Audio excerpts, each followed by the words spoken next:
at this. Shattered glass in the front window of this house on Burns, where an act of rage and violence has shattered lives. Family members say 14-year-old Joshua Smith, seen here in this old family photo, shot and killed his mother, 36-year-old Tamiko Robinson, while she slept on the couch. And he just shot. Every chance he got a chance to shoot again, he shot again. And it's just buckshot holes everywhere. He murdered her. And he didn't do it with sorrow or nothing. He did it like he wanted to do it, like he meant to do it, and he knew what he was doing. Smith's uncle, LaShawn Roberts, says it happened after midnight. He says the Kettering High School student was angry because his mother was trying to keep him off the streets. He just wanted to hang with the big boys. He joined the gang. He's 6'1", 6'2", 14 years old, hanging around with 20-year-olds. So he wanted to be a big boy, and his mama told him he couldn't. He ran away. But Robinson caught up with her son and insisted he come home, an act of love that ultimately ended her life. He broke his stepdad's room, got a 12 gauge, and brutally murdered my sister. He shot at least 10 times. Tamiko's fiance and 5-year-old daughter were inside the house at the time of the shooting. You can see the broken glass here on the ground where they actually jumped through a window to escape the gunfire.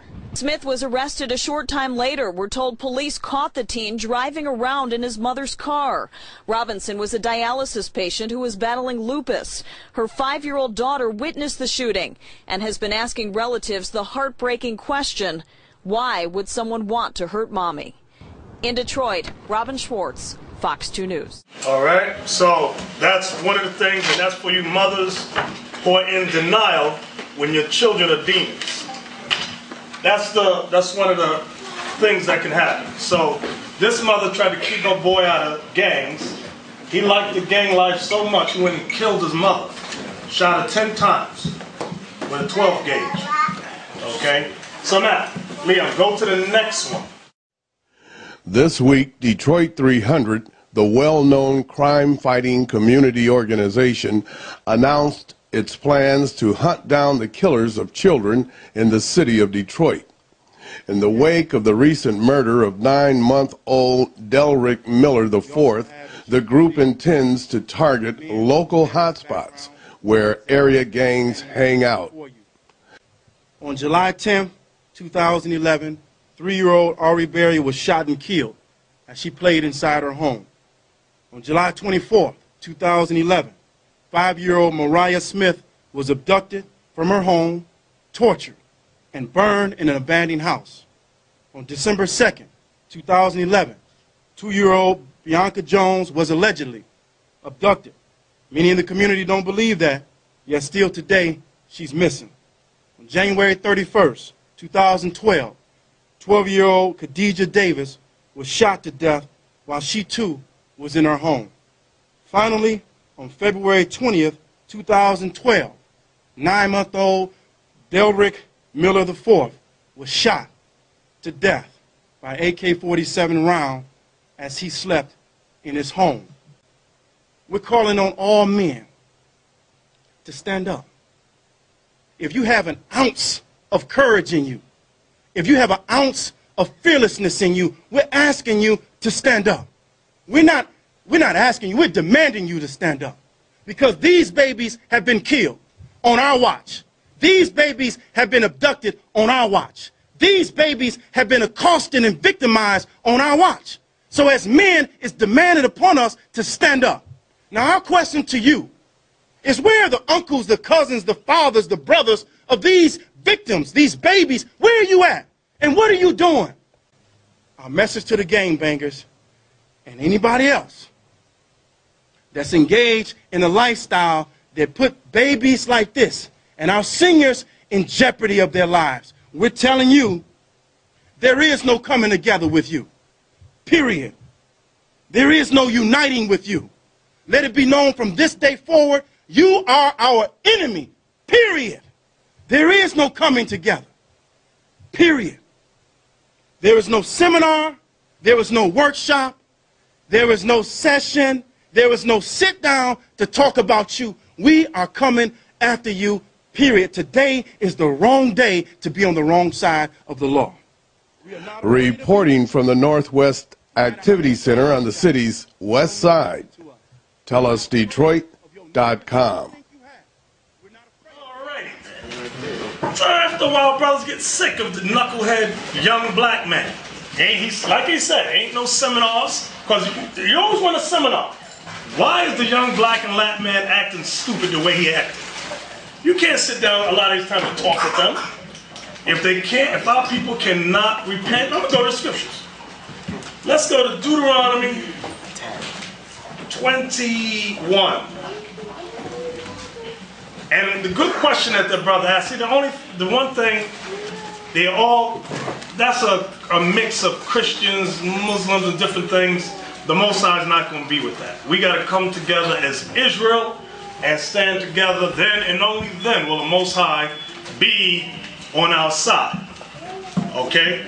Let's open up with Deuteronomy 21. And what you notice there, they got sick of young black men doing the evil that they do. And a lot of the mothers on the side crying. Because the mothers know the evil that their kids do, but they're in denial. And denial is not a river in Africa. You got to tell the black woman that. Not my baby, yes, your baby's a demon. 8 out of 10 of them wicked as hell. And crying to the white man. And the white man just going to wait for your kids to go off so he can beat the hell out of them and throw them in jail. That's it. Now, like the last brother said, he said, where are the uncles of the kids that was killed? Where's the brothers? Huh? Where's the fathers of those children that was killed? Murdered. Horribly. Frightened. Okay? Deuteronomy 21 and verse 18. Let's open up there. Deuteronomy 21 verse 18. If a man have a stubborn and rebellious son. If a man have a stubborn or rebellious son, also known as blacks and Latinos, go ahead. Which will not obey the voice of his father or the voice of his mother, and that when they have chastened him will not hearken unto them. So chasten them means they raised the boy right. They was whooping him on the sides like it says in the Apocrypha and all that. Like it says in Proverbs. All y'all people on Facebook, y'all parents, y'all need to stop all these senseless fucking crimes, all this gangbang shit.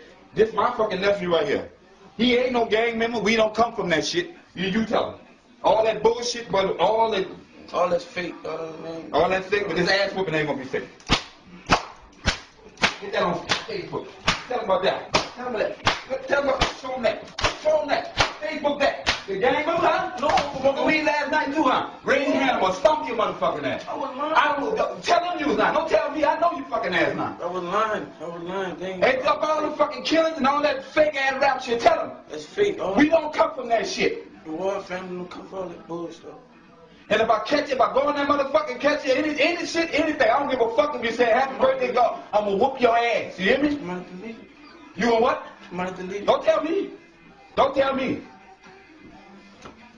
Now put that on this fucking wall. Spoil the rod, spare the rod, spoil the child. The mother and father was raising the child, but that child was stubborn and rebellious.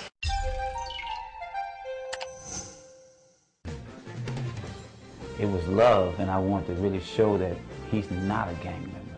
You know, we don't come from this. Tonight, the uncle of a slain teenager defends what he calls an act of love. The Terrytown teen made internet headlines after he was seen being disciplined by his uncle for claiming to be a gangster just last week. The young man was shot to death outside of his home. WDSU reporter Sydney Chewin spoke to the teen's family. Sydney? Scott, 16-year-old Michael Taylor's family says he was not in a gang, but they acknowledge that he glorified that lifestyle, which may have led to his murder. This my nephew right here. He ain't no gang member. We don't come from that. You tell him. It's been nearly a year since this video went viral. Get that on Facebook. Tell him about that. But that was never Lemoyne Ward's intention. He says he simply wanted to set the record straight after he caught his nephew boasting about being in a gang on Facebook. Because I was not only going on his walls, I was searching his friends' walls also. So I was frightened about, what could happen to my family. But Ward never imagined his nephew, 16-year-old Michael Taylor, would be gunned down multiple times near his Terrytown apartment complex last week. I was led by right spirit when I did it, But now the enemy is twisting it in my head like I did something wrong, like maybe I draw some extra attention to him to make him feel like he needs to prove to these people that he's not soft. After the video surfaced, Taylor was picked on and ridiculed at school. His mother, Kimberly Ward, describes him as a good kid, but one who may have desperately been trying to fit in. I'm hurt. I'm not angry, but I'm hurt. I'm hurt. I'm hurt. My boy was my world. Ward says it was tough love to try to save his nephew from the streets. Do you regret posting that video to Facebook? Not at all. Not at all. I regret maybe not being a part of his life a little bit more after the video. Taylor's family says he understood why his uncle disciplined him, but they believe he was already a victim of a culture that glorifies gang life and violence. I'm hurt, but at the same time I'm blessed that if my child dead could save another child's life and another mother have to go through what I feel, then I feel all right then. Taylor's family has this advice for parents. They say to check your children's Facebook pages and be active in their lives. And most of all, they say, don't be a friend, but be a parent. Scott? Simney, thanks. Michael Taylor's murder is still under investigation. A suspect has not yet been arrested. Come on. Then shall his father and his mother lay hold on him and bring him out unto the elders of his city and unto the gate of his place. And they shall say unto the elders of his city, this our son is stubborn and rebellious. He will not obey our voice. He is a glutton and a drunkard. He is a glutton and a drunkard. All he want to do is eat. All he want to do is drink, meaning get high. That's all the boy want to do. He ain't right. He ain't no good. Come on. And all the men of his city. And notice it says, all the men of his city. Go ahead. And all the men of his city shall stone him with stones, that he die. So this is what you're seeing, brothers getting sick of young black men's crap. And that's only in Detroit. It's gonna catch on. Watch. Brothers is getting sick of these gangs. Just sick of them. You young boys that want to be in it, we are sick of you. You got to go. And all the men of his city shall stone him with stones, that he die. So shalt thou put evil away from among you, and all Israel shall hear and fear. Can I say something real quick? If you notice when you check out the video, you notice that all the men that was with him was nobody showing no teeth. Everybody was serious as hell because they know how serious the situation is. That's what our people do. They don't crack jokes about incidents like this. The comedians will get online and they'll just, get on these shows and these television shows and they'll make mockery of it. You understand? But it's a serious issue amongst our people. Exactly. Now, go to Matthew 15, because I know what the black and Latin woman is saying, thinking right now. That's not what Jesus said. Not my Jesus. Because my boy, I know he's wicked, but I just love him. Matthew 15. Let's see what the New Testament says. Now, the statement I made is for the unrepentant young man. Unrepentant. They hear the word, they say, hell no. And they continue murdering, robbing, raping. Matthew 15:1. Matthew 15, verse 1. I want all, if any Christians is online, any Christians watching, pay close attention to this. Matthew 15, verse 1. Then came to Jesus scribes and Pharisees, which were of Jerusalem, saying, why do thy disciples transgress the tradition of the elders? For they wash not their hands when they eat bread. But he answered and said unto them, why do ye also transgress the commandment of God by your tradition? So the argument is the traditions of the scribes and Pharisees. The traditions of the scribes and Pharisees translate to the traditions of the Christian church. Because that's what Christianity is all about. Traditions. Christmas is a tradition. Easter, tradition. Mother's Day, a tradition. Father's Day, a tradition. Valentine's Day, a tradition. Thanksgiving, a tradition. Come on. For God commanded, saying, honor thy father and mother, And he that curseth father or mother, let him die the death. Wait, what did Christ say? Let him die the death. Read the whole verse again. For God commanded, saying, honor thy father and mother, and he that curseth father or mother, let him die the death. So Christ coming with the law. He said, according to the Most High, if your child curses father or mother, means stubborn and rebellious, that child is to die. That's God's law for all you Christian Bible readers out there. I'm going to say it again. That child is supposed to die. I like the way that sounds. I'm going to say it again. That child is supposed to die that is stubborn and rebellious. So any of you young men in here, listen good. Listen good. Any child that's stubborn and rebellious, cursing father and mother, God is going to kill you. Just wait for it. You might escape today or tomorrow. But there's a God who's watching your every move. And when you drop dead, ain't nobody go, the child was stubborn and rebellious. I'm going to give you a story. I always got one. 6 years ago. Was it 6 years ago? It was, no, longer than that. It was about 2002. 2002, 10 years ago. We had a Passover, big Passover. A young man was there, blah, blah, blah. Well, after Passover, there was a young man driving home. They were driving fast. They skid into a puddle of water. The car flipped over several times. And the boy, he was 15, his head got taken in half off his head. Just cut off. So, a couple of brothers had to go down, go to Boston and speak to his parents. The parents were distraught. This was after the cops were there, to find out what happened. They said, we told our son not to go down to New York for Passover. He cursed us out for hours, called us all kind of names. And the mother said, I'm not shocked that this happened. So read the verse again. For God commanded, saying, honor thy father and mother, and he that curseth father or mother, let him die the death. That's what Christ is quoting the scriptures there. You ain't never going to hear that read in church. Never. All these kids that you see killing people, they all raised as Christians. Their mothers and fathers, if they got any, took them to the Christian church every Sunday. When I sit down with young men and meet their parents, oh, he's a Christian. No, stop. Your boy is no kind of Christian according to the Bible. And neither are you. Your son is a demon, and you are a demon. I gotta watch what you say. Read it again. For God commanded, saying, honor thy father and mother, and he that curseth father or mother, let him die the death. You know?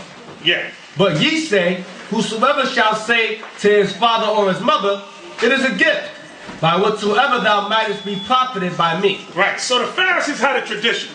Tell your parents, I'm a gift to you. And that way you're free from your parents. Christ was saying, that's not a law. There's no law on that. Even when Christ's mother, Mary, was saying, listen, they need some more wine, they need wine. He was like, now Christ was already in his 30s. He's like, woman, how long must I suffer you? I gotta be, because he knew the law, and he did what his mother said regardless. He didn't go, mother, get the hell away from me. I'm free from you. That was a dumb tradition the Pharisees had. Okay? Read on. But ye say, But ye say, whosoever shall say to his father or his mother, it is a gift, by whatsoever thou mightest be profited by me, and honor not his father or his mother, he shall be free. Thus have ye made the commandment of God of none effect by your tradition. See that? Thus have you made the commandment of God of none effect by your stupid traditions.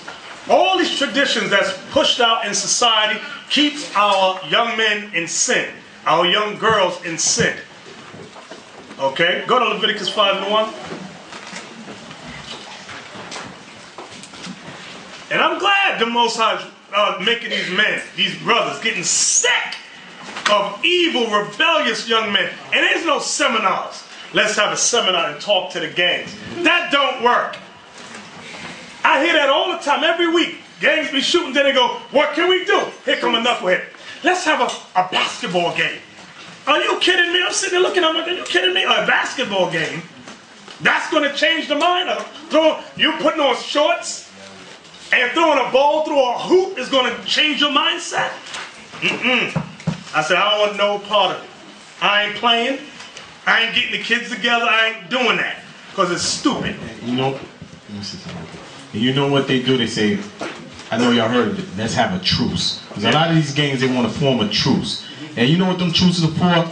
For everybody to get a break and settle down how they going to come back at them again. That's all it is, because the foolishness start right back up again. Exactly. A truce. Sit down, recoup, get your strategy together, how you can kill that, how you can better sell your drugs, take over the area. This is wicked as hell. Okay, it's wicked as hell. And then when, see, for a while, Esau's been sick of it. I'm going to tell you straight. The white man, he's our enemy, but he is sick. Actually, he's glad. Because he profits off young black men being stupid. He make money off that. He keep the young black men will keep jobs in effect. The courthouse is still open. The jailhouse is still open. Why? Because young black men, they keep it running. Because if they had repented, there would be no need for police, corrections, or courts. But because of the evil of our people, it keeps it running, keeps it going. Leviticus 5:1. Leviticus 5 verse 1. And if a soul sin and hear the voice of swearing, and is a witness, whether he has seen or known of it, if he do not utter it, then he shall bear his iniquity. So if you hear of evil in the city, and you decide, because a lot of brothers and sisters go, I ain't gonna say nothing. I hear it all the time. You see it on the first 48. Anybody see something, how this young man got shot up 8 times? I ain't see nothing. And they were standing right there. I ain't see nothing. The Bible says, you shall bear the iniquity. Yeah, there was a rapper about 3 years ago by the name of Cannabis. Yeah, I remember. And they asked him a question that if there was a serial killer or mass murderer. Cameron. Yeah, and he told them, it's none of my business. You see that? And if he knew about it, the guy was living right next door. Exactly. I remember there was a young black boy. He's 8 years. I saw the picture. They put the picture on. I said, oh, that's a cute little boy there. They say he's missing. He's missing. They might have trafficked him in a sex thing. So they putting flyers all over the place. And this one project building, I'll never forget it. They come out, look at the poster. We don't snitch here. I said, that's why you're always going to stay on the bottom and get put to damn death. You deserve what you get. Snitches get. So you kidding me? Young boy molested and stolen from his parents. And an evil black man come down. We don't snitch here. Do that again. And if a soul sin and hear the voice of swearing, and is a witness, whether he have seen or known of it, if he do not utter it, then he shall bear his iniquity. Then he shall bear his iniquity. That's what God said. There's no such thing as don't tell. God said if you hear of it, speak up on it, or you're going to pay the price. That's judgment. Give me that Romans 7 now. Because you might think God was joking on that. Romans 7, go ahead. Yeah, I want to say something about snitching. Snitching is a code between criminals. Alright? It doesn't deal with our whole community. Alright? For instance, you got 2 thieves. Both of them commit a crime. Alright? The code of snitching come from, you know, one of the thieves get caught, he ain't telling the other one. Alright, but it doesn't go for our whole community in general. So our people just crazy. Alright, that's what it is. Our people just crazy. Exactly. Some of y'all up in here, when I was teaching on the street, I seen some of y'all slinging stuff on the street. I'll be on the mic. I saw where you put your drugs. And the dog was right over shooting. Bunch of dudes out there wanted me to get put to death. Don't let me see the evil. Yeah, I could vouch for that right there because a lot of brothers wanted to get at the elder. I mean, this is before I repent, you know. The brothers like, yo, let's get a word. We chase him off the block. They thought they were going to chase me off the block. I said, oh no. I remember once, I think Kanai was with me. And another brother. We sat up across the street from a crack house in Toy. They was miserable, crackheads was miserable that day. We went there, I think, for 3 weeks. 3 weeks. They was mad. There was a trestle It was on Livonia Boulevard. They was throwing bottles off the thing to get rid of us. I ain't give a damn. We got to make a change in our nation, and it's going to take the men to do it. You scaredy boys, just stay home and suck your mother's breast. This ain't for you.